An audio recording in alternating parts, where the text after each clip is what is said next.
Hello everyone, welcome to PS study. इस class में हम पॉलिटी का टेस्ट लेने वाले हैं। आप सभी को देखना है कि आपकी तैयारी कैसी है। 20 क्वेश्चन आपको दिए जाएंगे इस टेस्ट में और आपको देखना है कि आपके कितने क्वेश्चन ठीक जा रहे हैं। ओके, तो आप स्कोर करके बाद में मुझे कमेंट सेक्शन में बताएंगे। तो अपनी क्लास को स्टार्ट करते हैं, आ जाइए। क्वेश्चन फर्स्ट है, दादा साहेब पुरस्कार किस क्षेत्र में दिया जाता है। क्वेश्चन फर्स्ट क्या है, दादा साहेब पुरस्कार किस क्षेत्र में दिया जाता है। तो आपको मिलते हैं 5 सेकंड, जल्दी से अपना आंसर कमेंट करिए। इसका आंसर हो जाएगा सिनेमा के क्षेत्र में। क्या आंसर हो जाएगा? सिनेमा के क्षेत्र में दिया जाता है। सिनेमा क्षेत्र में दादा साहेब फाल्के पुरस्कार दिया जाता है। इतना आप सभी को क्लियर हो गया होगा और आपका भी आंसर यही होगा। नेक्स्ट क्वेश्चन है, कथकली नृत्य किस राज्य का है। क्वेश्चन सेकंड क्या है, कथकली नृत्य किस राज्य का है। इसका आंसर देना है। कथक अलग है और कथकली अलग है, कंफ्यूज नहीं होना है। कथक यूपी का है और कथकली किसका है, आपको आंसर देना है। तो 5 सेकंड मिलते हैं। इसका आंसर क्या है? इसका आंसर है केरल। किसका है? कथकली केरल का। नेक्स्ट है, स्थानीय स्वशासन की सबसे निचली इकाई कौन सी है। स्थानीय स्वशासन की सबसे निचली इकाई कौन सी है। इसका आंसर आपको देना है। इसका आंसर हो जाएगा ग्राम पंचायत। क्या हो जाएगा? ग्राम पंचायत। आपको स्कोर करके मुझे बताना है कि कौन महान योद्धा है जिसने 20 आउट ऑफ 20 सही किए हैं। नेक्स्ट है, भारतीय संविधान में कितने मौलिक अधिकारों का उल्लेख किया गया है। भारतीय संविधान में कितने मौलिक अधिकारों का उल्लेख किया गया है। तो आप अपना आंसर दें। इसका आंसर क्या हो जाएगा? 6 मौलिक अधिकारों का उल्लेख किया गया है। 6 मौलिक अधिकारों का उल्लेख किया गया है। नेक्स्ट क्वेश्चन है, चीन में उष्णकटिबंधीय चक्रवातों को किस नाम से जाना जाता है। चीन में उष्णकटिबंधीय चक्रवातों को किस नाम से जाना जाता है। इसका आंसर क्या हो जाएगा? इसका आंसर हो जाएगा टाइफून। क्या हो जाएगा? टाइफून के नाम से जाना जाता है। तो देखो, चीन में उष्ण मतलब गर्म, जो गर्म चक्रवात आते हैं उनको टाइफून के नाम से जाना जाता है।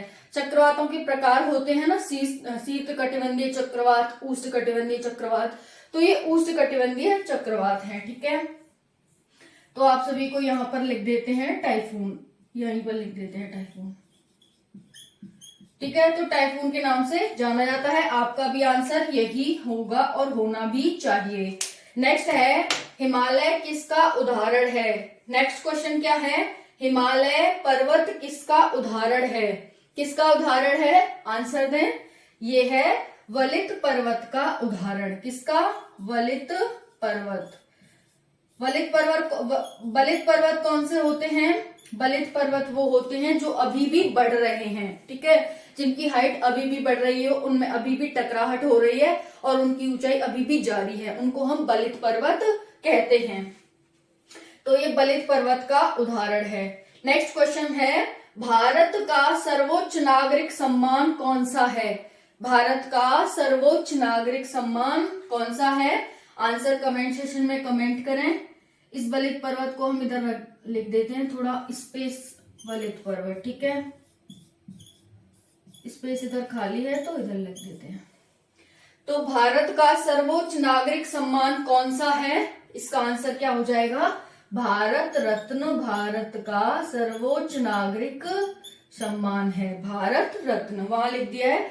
तो देखो, भारत का यानी कि उसमें भारत नाम तो आएगा ही आएगा, क्योंकि वो एक रत्न है, पूरे भारत का है, तो पूरे एक तरह से वो रत्न टाइप का है, तो इसलिए भारत रत्न हो गया। नेक्स्ट है, किस ग्रह को बौना ग्रह कहा जाता है। किस ग्रह को बौना ग्रह कहा जाता है। तो आप अपना आंसर कमेंट सेक्शन में दें। किस ग्रह को बौना ग्रह कहा जाता है। इसका आंसर क्या हो जाएगा? प्लूटो। क्या हो जाएगा? प्लूटो को गौण ग्रह कहा जाता है। हालांकि उससे ग्रह का दर्जा छीन लिया है 2006 में, लेकिन एग्जामिनर तो आपसे पूछेगा ही कि किसको कहा जाता है, वो पूछना बंद नहीं करेगा आपसे। कहा जाता तो था ना, है ना। तो वैसे ही पंचवर्षीय योजनाओं के बारे में पूछ लेता है। हालांकि पंचवर्षीय योजनाएं खत्म हो चुकी हैं, लेकिन फिर भी पूछ लेगा कि इस पंचवर्षीय योजना का उद्देश्य क्या था, इस पंचवर्षीय। तो वैसे ही प्लूटो को हालांकि दर्जा छीन लिया है ग्रह का, बट फिर भी इसको क्या है, पूछा जाएगा आपसे। नेक्स्ट क्वेश्चन है, गोल गुंबज कहाँ स्थित है? गोल गुंबज कहाँ स्थित है? आंसर कमेंट सेक्शन में कमेंट करें। इसका आंसर क्या हो जाएगा? बीजापुर गोलकुंडा, बीजापुर। ठीक है, बीजापुर गोलकुंडा में स्थित है क्या? गोल गुंबज। नेक्स्ट क्वेश्चन है, शारदा अधिनियम किससे संबंधित है? शारदा अधिनियम किससे संबंधित है? जल्दी अपना आंसर कमेंट करें। तो इसका आंसर क्या हो जाएगा? शारदा अधिनियम ये बाल विवाह से संबंधित है। किससे? बाल विवाह को रोकने के लिए ये अधिनियम लाया गया था कि बच्चों का विवाह कम उम्र में ना करें। नेक्स्ट क्वेश्चन है, किस अंग के खराब होने से पीलिया रोग हो जाता है? किस अंग के खराब होने से पीलिया रोग हो जाता है? तो आंसर क्या हो जाएगा इसका? आई होप आप सभी ने दे दिया होगा। इसका आंसर हो जाएगा लीवर। क्या हो जाएगा? लीवर के खराब होने से पीलिया रोग हो जाता है। लीवर के खराब होने से पीलिया रोग हो जाता है। अब हमारा नेक्स्ट क्वेश्चन है, अखिल भारतीय सेवाओं के लिए नियुक्तियां किसके द्वारा की जाती हैं? अखिल भारतीय सेवाओं के लिए नियुक्तियां किसके द्वारा की जाती हैं? तो देखो, अखिल का मतलब पूरा भारतीय स्तर पर जो नियुक्तियां IAS, IPS, IFS, ठीक है, इनकी की जाती हैं। जो हमारा एडमिनिस्ट्रेशन सर्विसेज हैं उसके लिए की जाती हैं राष्ट्रपति के द्वारा। किसके द्वारा? राष्ट्रपति के द्वारा। ये मोस्ट इंपॉर्टेंट क्वेश्चंस हैं, सभी एग्जाम के लिए मोस्ट इंपॉर्टेंट क्वेश्चन है जो वनडे एग्जाम होते हैं। ठीक है, तो आप सभी को अच्छे से इन क्वेश्चनों को लगाना है, अपनी तैयारी देखनी है कि आपकी तैयारी कैसी है। तो राष्ट्रपति के द्वारा अखिल भारतीय सेवाओं के लिए नियुक्तियां की जाती हैं। जब IAS, IPS ऑफिसर सिलेक्ट हो जाते हैं एग्जाम पास करके, तो सबसे पहली जो मीटिंग की जाती है राष्ट्रपति करता है उनके साथ। ठीक है, उनको वही नियुक्त करता है कि हाँ, अब तुमने एग्जाम क्वालिफाई कर लिया, इंटरव्यू क्वालिफाई कर लिया, अब आ जाओ, अब हम तुम भाषण दो, ये करो, अपना स्पीच बोलो। ये तो राष्ट्रपति वहां बैठे रहते हैं, आपने देखा होगा राष्ट्रपति भवन में, तो ये होता है। नेक्स्ट है, भारत का लघु संविधान किस संशोधन को कहा जाता है? देखो, इसमें जो हमारा ये संशोधन था कौन सा है, आपको नाम बताना है। इस संशोधन में इतने सारे प्रावधान जोड़े गए, इतने सारे प्रावधान जोड़े गए कि इस संविधान संशोधन को लघु संविधान ही कह दिया गया। इस संविधान संशोधन को लघु संविधान ही कह दिया गया। संविधान संशोधन से हम क्या करते हैं? कुछ चेंजेस करते हैं संविधान में। तो इस संविधान संशोधन के माध्यम से इतने सारे संशोधन किए गए कि इसको क्या कह दिया? लघु संविधान ही कह दिया। ठीक है, तो आपको इसका नाम बताना है कि भारत का लघु संविधान किस संविधान संशोधन को कहा जाता है, किस संशोधन को या संविधान संशोधन को कहा जाता है। तो आप इसका आंसर आई होप दे चुके होंगे आप इसका आंसर। तो इसका आंसर क्या हो जाएगा? 42वां संविधान संशोधन। कौन सा? 42वां संविधान संशोधन। ठीक है, नेक्स्ट है, भारतीय संविधान के किस अनुच्छेद में आपातकाल के लिए प्रावधान किया गया है? भारतीय संविधान के किस अनुच्छेद में आपातकाल से संबंधित प्रावधान किए गए हैं? इसका आंसर आपको देना है। तो इसका आंसर क्या हो जाएगा? आर्टिकल यानी अनुच्छेद 352। कितना? 352 में। ठीक है, इसमें किया गया है किससे? आपातकाल से संबंधित प्रावधान। नेक्स्ट क्वेश्चन है, भारत में रिट कितने प्रकार की होती हैं? भारत में जो रिट जारी करता है हमारा सुप्रीम कोर्ट, कोई भी व्यक्ति अपने अधिकारों के लिए रिट जारी करवा सकता है, तो वो कितने प्रकार की होती हैं? क्या आंसर है इसका? Answer is 5। कितना? 5 प्रकार की। नेक्स्ट क्वेश्चन है, उपराष्ट्रपति बनने के लिए न्यूनतम आयु कितनी होनी चाहिए? उपराष्ट्रपति बनने के लिए न्यूनतम आयु कितनी होनी चाहिए? आपको इसका आंसर देना है। तो इसका आंसर क्या दिया है आपने? आई होप आपने दिया होगा 35 वर्ष। 35 वर्ष उपराष्ट्रपति बनने के लिए न्यूनतम आयु होनी चाहिए। नेक्स्ट है, भारत का पहला वायसराय कौन था? देखो, चाहे उपराष्ट्रपति हो, चाहे राष्ट्रपति हो, चाहे राज्यपाल हो, इन सभी के लिए 35 वर्ष ही होती है। जैसे प्रधानमंत्री बनने के लिए न्यूनतम 25 वर्ष होनी चाहिए, विधानसभा का सदस्य बनने के लिए 25 वर्ष होनी चाहिए, मुख्यमंत्री बनने के लिए 25 वर्ष होनी चाहिए। ठीक है, तो इस तरह से आप सभी को ये ध्यान रखने हैं कितनी वर्ष किसके लिए होती है। वैसे राज्यसभा का सदस्य बनने के लिए 30 वर्ष होनी चाहिए, और विधान परिषद का सदस्य बनने के लिए 30 वर्ष होनी चाहिए। अगर आपको वोट डालना है उसके लिए आपकी कितनी न्यूनतम आयु होनी चाहिए? तो 18 वर्ष होनी चाहिए। ठीक है, तो वैसे आपको ग्राम सभा, ग्राम पंचायत का सदस्य बनना है तो उसके लिए कितनी होनी चाहिए? 18 वर्ष होनी चाहिए। भारत का पहला वायसराय कौन था? भारत का पहला वायसराय कौन था? इसका आंसर आपको देना है।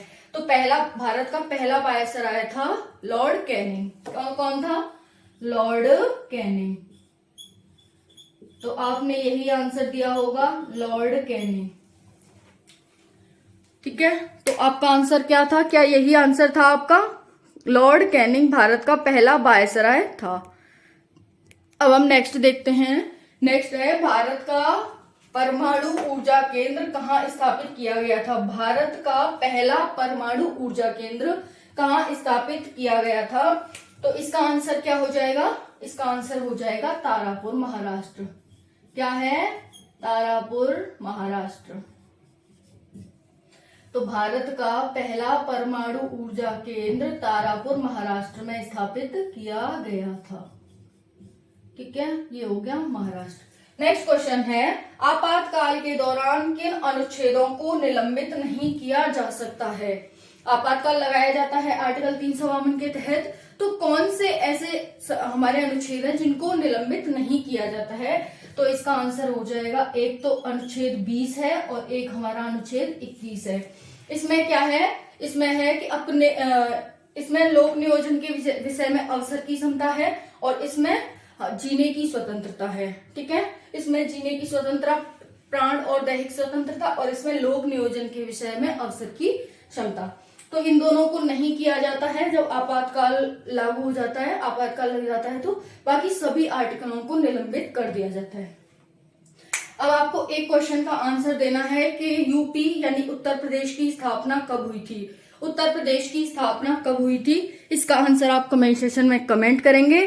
ठीक है, मैं इसका आंसर आपको कल बताऊंगी, उसके लिए आपको इंतजार करना होगा।